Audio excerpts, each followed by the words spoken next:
Hello, hi dear students. Today again welcome all of you at our YouTube channel Maths by HL sir. बेटा आज लोग हमारा new chapter start हो रहा है, वो चैप्टर नंबर 4। दोनों क्लास है 9th एंड 10th दोनों में है ये चैप्टर। बस डिफरेंस क्या है वो मैं आपको बता देता हूँ। 9th क्लास में आपने पढ़ा होगा या जो 9th वाले स्टूडेंट हैं जिनके ये होगा चैप्टर लीनियर इक्वेशंस इन टू वेरिएबल, यानी दो चरों वाले रैखिक समीकरण, है ना। और यहाँ पर 10th क्लास में बेटा इनइक्वलिटीज यानी असमीकाय, समीकरण के साथ में इनइक्वलिटीज असमीकाय भी हम पढ़ेंगे जो नया है, और जो 10th में है उनके लिए ये चीज पहले से पढ़ी हुई है। ठीक है, तो दोनों ही क्लासों के स्टूडेंट बड़े ध्यान से समझे इसको, वीडियो कंप्लीट देखेंगे बेटा। जब तक वीडियो कंप्लीट नहीं देखोगे ना मजा नहीं आएगा। आप पूरे वीडियो को देखोगे तभी कुछ जो स्टूडेंट्स हैं बहुत सारे मिस्टेक्स भी कर रहे हैं टेस्ट में और भी अपने, तो यहाँ पर थोड़ा सा ये ध्यान रखे कि जो आपको वीडियो जितना भी है उसको अगर कंप्लीट देखोगे तो आपको बेटा क्लास की तरह एकदम एक्यूरेट समझ में आ जाएगा। और कोई भी डाउट हो तो वो कमेंट में आप जरूर लिखें, क्योंकि अगर आप लोग डाउट रखते हैं अपने पास तो फिर वो आपको प्रॉब्लम देगा। ठीक है, तो मैं यहाँ पर स्टार्ट कर रहा हूँ। पहले ये देखें कि जो चैप्टर का नाम है, जो चैप्टर का नेम है वो है क्या। यहाँ पर लिखा है लीनियर। लीनियर शब्द जो होता है लीनियर, ये क्या होता है। लीनियर का मतलब वैसे हिंदी में रैखिक होता है, और रैखिक या लीनियर जो है इनका मीन क्या निकलता है। इनका मीन मैं आपको बताता हूं, ऐसा इक्वेशन जिसमें वेरिएबल की पावर 1 हो, एक घातीय समीकरण। जैसा कि आपके पास है ऐसा है x² plus 3x minus 2 equal to 0। ये आपको ये तो पता है कि इक्वेशन समीकरण है। मैंने आपको ये भी पहले बताया था कि इक्वेशन यानी समीकरण, जो थर्ड चैप्टर हमने स्टार्ट किया था पॉलिनोमियल, उसमें आपको अच्छे से बता रखा है कि इक्वेशन क्या चीज होती है। समीकरण वो होता है कि लेफ्ट साइड राइट साइड हो, बीच में इक्वल हो, दोनों साइड कोई ना इधर भी कोई पॉलिनोमियल लिखा होता है, इधर कोई पॉलिनोमियल हो सकता है या कोई शून्य पॉलिनोमियल भी हो सकता है, तो दोनों साइड कोई पॉलिनोमियल होते हैं, बीच में इक्वल का साइन होता है। It mean left hand side और राइट हैंड साइड के बीच में इक्वल साइन लगा हो तो वो इक्वेशन है, समीकरण है। हाँ, अगर ऐसा समीकरण है आपके पास जिसमें वेरिएबल कौन है, इसमें x है, वेरिएबल x, क्योंकि मैंने आपको बेसिक चीजें और फिर से रिपीट की थी आपके इससे लास्ट वाले वीडियो में, तो आप उसको जाके देख लेना। अपने देखो x जो वेरिएबल है उसको अगर लीनियर के अगर डेफिनेशन से देखा जाए तो ये लीनियर नहीं होगा, क्योंकि आपको मैंने बताया था linear polynomial, quadratic polynomial, cubic polynomial, तो आपको बाई क्वाड्रेटिक पॉलिनोमियल, ये सब चीजें लास्ट वाले में मैंने बता दी। तो ये वेरिएबल की पावर अगर 2 है इट मीन यहाँ पर क्वाड्रेटिक होगा, ये क्वाड्रेटिक इक्वेशन है। और अगर 1 होती इट मीन अगर यहाँ पर ऐसे होता 3x माइनस 2 इक्वल टू 0, तो ये कौन सा इक्वेशन हो जाता। यहाँ पर वेरिएबल जो चरराशि है उसकी घात क्या है, 1 है। अगर एक घात का अगर कोई समीकरण है तो उसको रैखिक समीकरण कहते हैं। समझ में आया। रैखिक समीकरण कौन होगा, जिसमें चरराशि की घात अधिकतम 1 हो, उस एक घातीय समीकरण को हम लोग क्या कहेंगे, रैखिक समीकरण। इट मीन जो आपके पावर 1 है, एक्सपोनेंट अगर वेरिएबल की 1 रहेगी जिसका ऑर्डर यानी कोटि 1 होगी, उसको लीनियर इक्वेशन बोलेंगे। ऐसे इक्वेशन को क्या बोलेंगे, लीनियर इक्वेशन। बात आती है आगे कह रहा इन टू वेरिएबल्स, यानी दो चर में, यानी दो चर वाला बनाइए। मैंने आपको अभी जो अर्थ समझाया वो किसका समझाया है, रैखिक समीकरण का समझाया है। अब ये चीज समझना जरूरी है कि दो चरों वाली रैखिक समीकरण भी कौन से हैं, दो चरों वाले। अगर मैं इसकी बात करूं, ये रैखिक समीकरण लीनियर इक्वेशन है, कोई दिक्कत नहीं है। रैखिक समीकरण यानी लीनियर इक्वेशन है, कोई दिक्कत नहीं, ये लीनियर इक्वेशन होगा। लेकिन कितने चर वाला होगा, इसमें चरराशि की बात की जाए, एक्स वाई जेड जो आपके वेरिएबल होते हैं चर, वो कितने हैं, इसमें ओनली एक्स वेरिएबल है तो 1 वेरिएबल वाला है। कितने वेरिएबल वाला है, 1 वेरिएबल वाला। अगर आपका टॉपिक 2 वेरिएबल की बात कर रहा है, दो चरों वाली राशि की, तो यहां पर आपको इस टाइप के कुछ जो है इक्वेशन मिलेंगे। जैसे यहां पर मैंने ये लिखा इक्वल टू 0, ये एक प्रकार से इक्वेशन है। ये तो डिसाइड है आपको ये समीकरण होगा। नंबर 2, आपको यहाँ पर वेरिएबल जो है चरराशियां देखनी है। वेरिएबल कितने हैं, 2 है, x एंड y। तो ये दो चरों वाला हो गया। कौन से वाला हो गया, दो चरों वाला। इन टू वेरिएबल में ये इक्वेशन हो गया। अब ये इक्वेशन लीनियर है कि क्या है, तो यहाँ पर देखने के लिए देखो चरराशियां दोनों हैं, x और y दोनों की पावर घात एक्सपोनेंट देखी जाए तो वो है 1, इसके भी पावर में यानी घात कितनी है 1, तो दोनों एक घाती हैं। तो इसको एक घाती जो समीकरण होते हैं उनको हम क्या कहते हैं, रैखिक समीकरण। तो ये रैखिक समीकरण है, पावर एक है मतलब रैखिक है, और दो चर वाले हैं तो इसको हम बोलेंगे दो चरों वाला रैखिक समीकरण। तो ये समझ में आ गया होगा। कि दो चर का रोल तो क्या होगा कि ऐसे समीकरण हमारे को इस चैप्टर में पढ़ने को मिलेंगे, ऐसे समीकरण आपको देखने को मिलेंगे जो आपके दो चरों में होंगे। तो समीकरण होगा ऐसा जिसमें दो चर राशियां एक्स और वाई हो सकती है, और भी कोई हो सकता है, वाई जेड हो सकता है, और उस दो चर के अलावा आपके उनकी जो पावर है घातें वो एक एक होगी। इसका मतलब है कि ये इस प्रकार के समीकरण जो होंगे उनको दो चरों वाले रेखिक समीकरण यानी जो लीनियर इक्वेशन इनटू वेरिएबल जो है कहेंगे। ओके, तो मैं समझता हूं ये तो आपको समझ में आ गया होगा इसका मतलब। अब आगे लिखा है और असमीकाएं एंड इनइक्वालिटी। ये असमीकाएं क्या होती है, देखो समीकरण और असमीकाएं ये तो आपको समझ में आ गया कि दो चरों वाली रेखिक यानी आपको जो है इनटू वेरिएबल में लीनियर इक्वेशन होगी, इनइक्वालिटीज होगी, ये समझना है।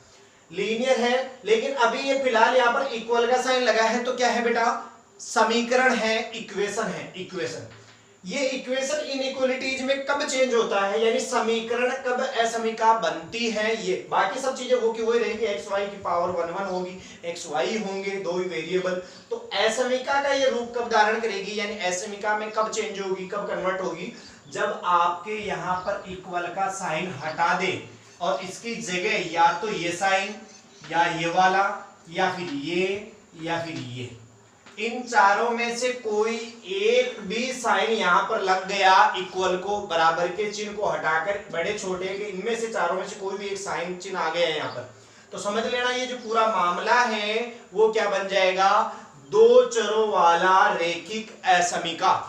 ठीक है, दो चरों वाली रेखिक असमीका। जैसे एग्जांपल देता हूं मैं, 3x + 4y माइनस का सेवी, और यहां पर ऐसे लिखा है 3 लिख दिया या 0 लिख दो, कुछ भी लिख दिया इसमें, तो ये एक प्रकार से क्या है, असमीका है। क्या है, असमीका, बिकॉज यहाँ पर इनइक्वालिटी जिसको कहेंगे, क्योंकि यहाँ पर आपके पास जो है साइन लगा है वो इनमें से है, जो बिगर, लेस देन, ग्रेटर देन, इनका कोई साइन होता है, तो इक्वल, ओनली इक्वल नहीं है यहाँ पर, इसके साथ में और भी कोई साइन है, इस चक्कर से हम इसको क्या कहेंगे, असमीका, इनइक्वालिटी। तो ये भी आपको समझ में आ गया होगा कि असमीका क्या चीज होती है और समीकरण ये क्या है, ओनली इक्वेशन यानी समीकरण। और this is called inequalities because here inequality is sign। ठीक है, तो आपको यहाँ पर देखने को मिलेगा कि यहाँ पर असमीकाएं जो है वो ऐसी होती है जिसमें बड़े छोटे का चिन्ह लगा होता है लेफ्ट साइड और राइट साइड के बीच में, है ना, तो उससे हम लोग ये कह सकते हैं कि ये क्या है, असमीका है। और अगर इक्वल है अकेला तो क्या है, समीका। तो मेरे हिसाब से इसका इंट्रोडक्शन काफी हो गया है। अब आप लोगों को इस बात का ध्यान रखना है कि मैं इसके आगे जो है कुछ इसके और बेसिक्स अगर एक दो बात है वो स्टार्ट करता हूं, फिर हम चैप्टर के क्वेश्चंस करेंगे। इस चैप्टर को आप ग्राफ के चैप्टर के नाम से भी जानते हैं कि ग्राफ बनाया जाता है। एग्जाम में सबसे इंपॉर्टेंट चीज है, बोर्ड के एग्जाम में 6 मार्क्स का 6 नंबर का ये आपके पास चैप्टर होगा और 6 नंबर का ही क्वेश्चन आएगा।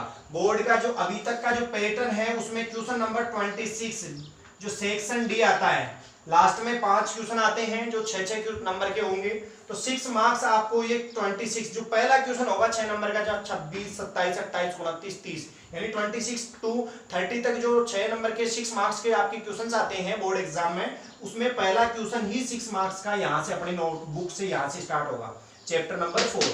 ठीक है, जिसमें आपको ग्राफ पेपर दिया जाता है और आप लोग ग्राफ बनाते हैं और एक्स और वाई जो दो वेरिएबल है उनकी आप क्या निकालते हैं, एक वैल्यू निकालते हैं जिसे हम सॉल्यूशन बोलते हैं। इसके अलावा भी आपसे कुछ क्या कर सकता है वो आगे देखेंगे। तो ये ध्यान रखना, अगर किसी बच्चे को ये 6 नंबर पक्के करने हैं, अच्छा सभी स्टूडेंट्स के लिए काफी इंपॉर्टेंट बन जाता है। जो वीक स्टूडेंट होते हैं बिल्कुल उनको कुछ समझ में नहीं आता है, वो भी बच्चे इस चैप्टर को बड़ी आसानी से समझ सकते हैं और फुल मार्क्स ला सकते हैं, ये मेरी गारंटी है। बस समझना है आपको, पूरे वीडियोस को देखना है। ज्यादा लंबा टॉपिक भी नहीं है, बहुत ही छोटा टॉपिक है, ज्यादा बड़ा नहीं है, बहुत छोटा है, लेकिन इसके जो क्वेश्चंस हैं इनइक्वालिटीज असमीका के और समीकरण के, जो 9th की क्लास की स्टूडेंट है वो आप इक्वेशन यानी समीकरण के जो चीजें हैं वो तो आप पढ़ेंगी। इसके अलावा अगर यदि कोशिश करना कि ये इनइक्वालिटीज भी आपके समझ में आ जाए, क्योंकि मैं कोशिश करूंगा कि अच्छे से समझ में आ जाए, तो 9th के स्टूडेंट्स भी सारे टॉपिक को समझ सकते हैं। अगर फिर भी नहीं होता है तो वो असमीका मतलब समीकरण को तो कंप्लीट करेंगे क्योंकि उनकी बुक में इक्वेशन तक है। ठीक है, तो हम स्टार्ट करते हैं, देखते हैं आगे क्या है। तो देखें हम लोग simultaneous linear equations of two variables, जिसको हिंदी में अगर बात की जाए तो इसको बोलते हैं हिंदी में, इसका मतलब होता है युगपथ। ठीक है, दो चरों वाले रैखिक युगपत समीकरण, रैखिक युगपत समीकरण, इसका मतलब क्या है? ये युगपत शब्द क्या शो करना चाहता है, सिमुलेटेनियस का अर्थ क्या होता है, मैं आपको बताता हूं। आपके पास जैसे मैंने अभी आपको कहा कि जैसे ax plus B Y plus C equal to 0, ये एक इक्वेशन है जिसमें x और y दो वेरिएबल है, इसका मतलब 2 वेरिएबल वाला इक्वेशन है, दो चरों वाला समीकरण है। यहाँ पर घात एक एक है, तो ये कौन सा है समीकरण? रैखिक समीकरण है, दो चरों वाला, ठीक है, जो टॉपिक का नाम है, यानी वही समीकरण है, हमने अभी देखा है। एबीसी इसके लिए क्या है? अचर राशियां हैं, जो कुछ भी हो सकती है, वास्तविक संख्याएं ए बी एंड सी, ठीक है। अब मैं आपको यहाँ पर ये समझाना चाहूंगा कि हम लोग जो यहाँ पर इस टाइप के दो समीकरण को अगर एक साथ लेकर के चले, जोड़े से लेके चले, देखो युगपत शब्द का मतलब क्या होता है? जोड़ा, पेयरिंग। सिमुलेटेनियस का अर्थ ये होता है कि पेयरिंग में आप लोग पढ़ेंगे linear equation of two variables, ऐसे समीकरण पढ़ेंगे जो दो साथ होंगे। इसके जैसे यहाँ पर इसका जो कोएफिशिएंट है, x का जो गुणांक है, वो a1 मान लेते हैं अलग अलग नाम देने के लिए, यहाँ पर b1 एंड ये हो जाएगा c1, और दूसरा हो जाएगा a2x plus b2y plus c2 equal to 0। यानी ये भी क्या है? रैखिक, दो चरों वाला रैखिक समीकरण, ये भी दो चरों वाला रैखिक समीकरण है, दोनों ही दो चरों वाले रैखिक समीकरण है। साथ के साथ ही दोनों में जो है वेरिएबल, देखो x और y दोनों में सेम है। अगर एक समान वेरिएबल है, इक्वल वेरिएबल में, दो वेरिएबल है, दोनों में इक्वेशंस में जो है इक्वल हो, और दोनों ही क्या हो? लीनियर इक्वेशंस हो इन टू वेरिएबल्स में, तो इन दोनों की जो पेयरिंग को हम जोड़े को क्या कहेंगे? युगपत समीकरण। दो चरों में है दोनों, सो दो चर हैं x एंड y, दो चरों वाले रैखिक यानी एक एक घात वाले हैं। युगपत का मतलब जोड़ा है हमारे पास, और वो दोनों ही क्या है? समीकरण है। तो दो चरों वाले रैखिक युगपत समीकरण जोड़े में आ रहे हैं, ठीक है, ये इसका अर्थ होता है। अब आपको मैं ये समझाना चाहता हूं कि ये जो समीकरण होता है, अकेला समीकरण, अगर हम ग्राफ की बात की जाए कि ग्राफ अगर लेकर के इस अकेले समीकरण की बात करें, कौन सा समीकरण? दो चरों वाला एक रैखिक समीकरण, दो चर जिसमें x और y होते हैं, जिनकी घात एक एक होती है। तो ये वाला जो समीकरण होता है वो ग्राफ में क्या दर्शाता है, यानी इट मीन ग्राफिकल रिप्रेजेंटेशन की बात करें, अगर कोई भी लीनियर इक्वेशन हो जो टू वेरिएबल्स में है, तो ये हमेशा एक स्ट्रेट लाइन सरल रेखा को शो करेगा। अगर ग्राफ की बात की जाए तो ये ग्राफ में हमेशा एक स्ट्रेट लाइन, ये ध्यान रखना बेटा, स्ट्रेट लाइन यानी सरल रेखा, ठीक है, सरल रेखा को शो करेगा। अब आपको समझ में आ गया होगा कि यदि एक ये आपके दो चरों वाला एक समीकरण है जो रैखिक समीकरण है, वो अगर एक ग्राफ में सरल रेखा, एक सीधी रेखा, सरल रेखा कौन सी होती है? ऐसे सीधी लाइन जो हम ड्रॉ करते हैं ऐसे, ठीक है, डायरेक्ट सीधी लाइन, तो उसको बोलते हैं सरल रेखा। अगर ये वाला समीकरण सरल रेखा को शो कर रहा है, तो ये भी किसी ना किसी स्ट्रेट लाइन को शो करेगा, यानी इट मीन इसका भी मतलब ये होगा ये भी एक सरल रेखा को शो करेगा।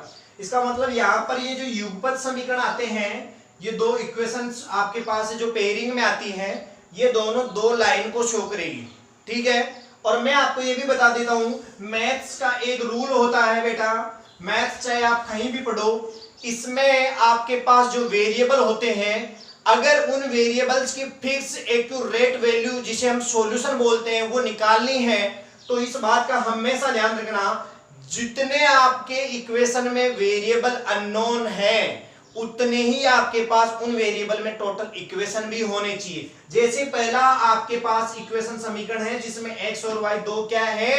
अननोन, यानी अज्ञात नंबर, ठीक है, राशियां।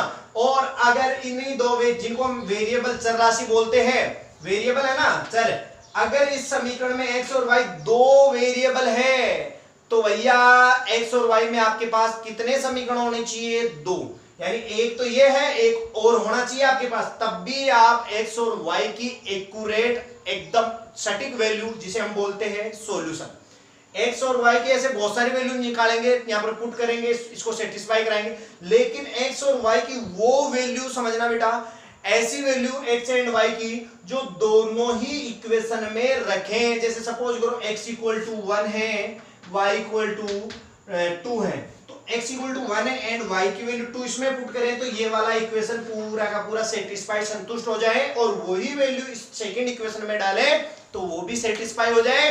तो ये बेटा जो x और y की जो वैल्यूज है इन्हें सॉल्यूशन जिन्हें हम हल कहते हैं, यही हमारा सॉल्यूशन होता है, यही हमारा क्वेश्चन का हल होगा जो हमसे लास्ट में पूछता है। तो ये तो होता है ग्राफ से सॉल्यूशन निकालना, एक होता है डायरेक्ट। तो आपको जो 6 मार्क्स का क्वेश्चन पूछता है वो ग्राफ से ही पूछता है मोस्टली, ठीक है।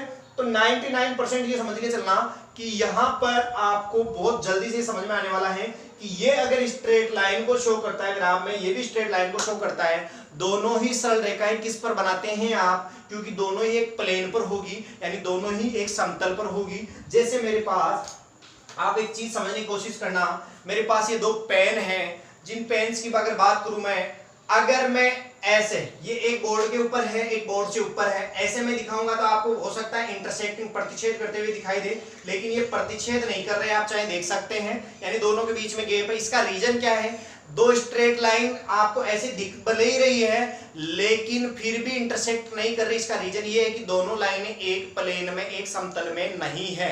अगर ये एक समतल में होती तो अवश्य ही एक दूसरे को काटती, इंटरसेक्ट करती। यानी आपके पास एक समतल का अर्थ होता है, जैसे ये बोर्ड मेरा समतल है, इसके ही ऊपर एक लाइन ऐसे है तो दूसरी स्ट्रेट लाइन भी इसी के ऊपर होनी चाहिए, इसके ऊपर लाई करनी चाहिए, यानी इसी के ऊपर स्थित होनी चाहिए दोनों स्ट्रेट लाइंस, और ये हमेशा होगी। ये जो इसको हमें इक्वेशन सिस्टम भी बोलते हैं, इक्वेशन सिस्टम जो सिमिलटेनियस लीनियर इक्वेशन है, इसको हम इक्वेशन सिस्टम भी बोलते हैं, समीकरण तंत्र या समीकरण निकाय, ठीक है, समीकरण निकाय, हिंदी में बोले तो समीकरण निकाय, ओके।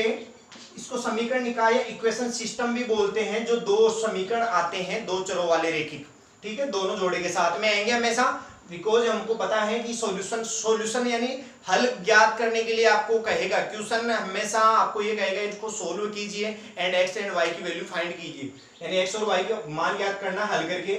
तो दो समीकरण देना पड़ेगा, क्योंकि हमने अभी आपको क्या बोला है, चाहे मैथ्स का कोई सा टॉपिक हो, कोई सी क्लास हो, एक रूल है, जितने वेरिएबल है उतने ही वेरिएबल में आपके पास उतने ही क्या होने चाहिए, समीकरण, तब जाकर आप उन वेरिएबल्स के मान निकाल पाओगे। तो एक्स वाई में एक समीकरण तो देगा नहीं, एक्स वाई में दो समीकरण देगा आपको, और दोनों को सोल्व करके आपको एक्स एंड वाई की वैल्यू फाइंड करनी होगी। अगर वो बोलता है ग्राफिकल मेथड से, यानी ग्राफी विधि से, तो ग्राफी से कर लेंगे। अगर ग्राफिकल मेथड भी नहीं है आपके पास, अगर आपको सीधा करना है तो सीधा भी कर सकते हैं, जो कि आपने 9th क्लास में पढ़ा होगा। जो 9th में स्टूडेंट्स हैं उनको आपको मैं बता देता हूँ, 3 मेथड होंगे जो आप अपनी बुक में पढ़ेंगे, ठीक है। तो मैं यहाँ पर आपको आगे समझाना चाहूंगा कि अब हम लोग क्या पढ़ेंगे, ये जो समीकरण निकाय या जो दो चरों वाला रेखिक युगपत समीकरण है जो जोड़े से आता है, इनके लिए हम ग्राफ पढ़ेंगे। तो ये दो लाइनें हो, हमारे ये समझ में आ गया कि जब भी जोड़े के साथ सिमुलेटेनियस लीनियर इक्वेशन आएगी, simultaneous linear equations of two variable, दो चरों वाला अगर हमारे पास कोई युगपत समीकरण आएगा, इसका मतलब दो लाइनों को शो करेगा। ये तो समझ में आ गया ना आपको, अच्छे से सुनना मेरी बात को। आपको पता है एक जो समीकरण होता है दो चरों वाला, वो एक स्ट्रेट लाइन को आपके शो करता है एक प्लेन पर, तो दूसरा भी उसी प्लेन पर, उसी समतल पर दूसरी भी लाइन उसी पर आएगी। अब ये बताओ बेटा, आपके पास दो स्ट्रेट लाइन है जो मुझे इसी बोर्ड के ऊपर बनानी है, दो सरल रेखाएं इसी बोर्ड के ऊपर बनानी है, तो उनकी कंडीशंस यानी उनकी जो है शर्तें हैं जो आगे हम पढ़ेंगे। शर्तों की जरूरत नहीं है, आप ये बताओ उनकी इमेज कैसी कैसी बन सकती है, यानी पॉसिबिलिटी, संभावनाएं क्या है उनकी। तो मैं आपको बताता हूं बेटा, 3 ही संभावनाएं हैं, अगर चौथी आपको मिले तो मुझे कमेंट में जरूर बताना। बेटा देखो, ये अगर दोनों लाइनें ऐसे, एक लाइन बोर्ड पर ऐसे जा रही है कहीं भी कैसे भी, अगर दूसरी लाइन, क्योंकि पेयरिंग जोड़ा तो साथ में है, दो लाइनें साथ बनती हैं, दो इक्वेशन साथ आती है आपके पास, तो जब आप ग्राफ बनाएंगे तो एक का ऐसे, एक इक्वेशन से तो आप ऐसे लाइन बना लेंगे स्ट्रेट, दूसरे वाली का दूसरा जब लाइन इसी ग्राफ के ऊपर, ग्राफ पेपर के ऊपर आप जब ड्रॉ करेंगे तो दूसरा हो सकता है ऐसे जा रही हो, इसको हम क्या बोलेंगे, दोनों एक दूसरे को क्या कर गई, काट रही है, इंटरसेक्ट कर गई, सो इनको बोलते हैं। और इंटरसेक्ट कितने पॉइंट पे करके गई है, 1 पॉइंट पर, समझ रहे इस बात को। तो ये एकमात्र ऐसा पॉइंट है जो इसी स्ट्रेट लाइन पे भी आ रहा है और इसके ऊपर भी आ रहा है, यानी इट मीन ये कॉमन पॉइंट है, उभयनिष्ठ बिंदु है, और यही आपका सॉल्यूशन होगा। अब जब आपको पता है कि दोनों लाइनों के ऊपर, एक लाइन के ऊपर आपसे ये पूछे कोई स्ट्रेट लाइन है ये सिंपल, इसके ऊपर कितने पॉइंट हैं लाई करते हैं, यानी इसके ऊपर कितने पॉइंट स्थित हैं, इसके ऊपर बेटा इन्फिनिटिव पॉइंट्स हैं, बिकॉज यहाँ पर देखो ऐसे छोटे छोटे पॉइंट्स की बात करें तो बहुत सारे पॉइंट्स हैं, तो ये तो आप ये डिसाइड नहीं कर पाओगे कितने पॉइंट है, इन्फिनेटिव बोल सकते। लेकिन अगर दो लाइनें हैं और दोनों लाइनों के लिए मैं आपसे पूछूं कि दोनों लाइनों में ऐसे कितने पॉइंट्स हैं जो दोनों के ऊपर लाई करते हैं, यानी दोनों के लिए कॉमन है, वो देखो ये सिर्फ एक अकेला ऐसा पॉइंट है जो इस लाइन के लिए भी है और इस लाइन के लिए भी है। इसके अलावा अगर इस लाइन पर कोई अन्य अदर पॉइंट लेते हैं ये वाला, तो ये इसी के ऊपर होगा, इसके ऊपर कभी नहीं होगा। सो दोनों के लिए उबेनिस्ट भी कभी नहीं होगा। तो मैं यहाँ पर बात कर रहा था कि एक ही ऐसा पॉइंट है जो दोनों के ऊपर कॉमन है, और मैं आपको बता देता हूं यही पॉइंट जो है आपका सॉल्यूशन होगा, हल होगा। बिकॉज इसके ऊपर अब आपको मैं ये भी बता देता हूं, जब भी कोई स्ट्रेट लाइन होती है तो इसके ऊपर कोई ना कोई क्या होता है पॉइंट, और पॉइंट जो होता है बिंदु, उसकी स्थिति पोजीशन बताने के लिए हमेशा हम क्या करते हैं, आपको चतुर्थांश से यानी कि जो है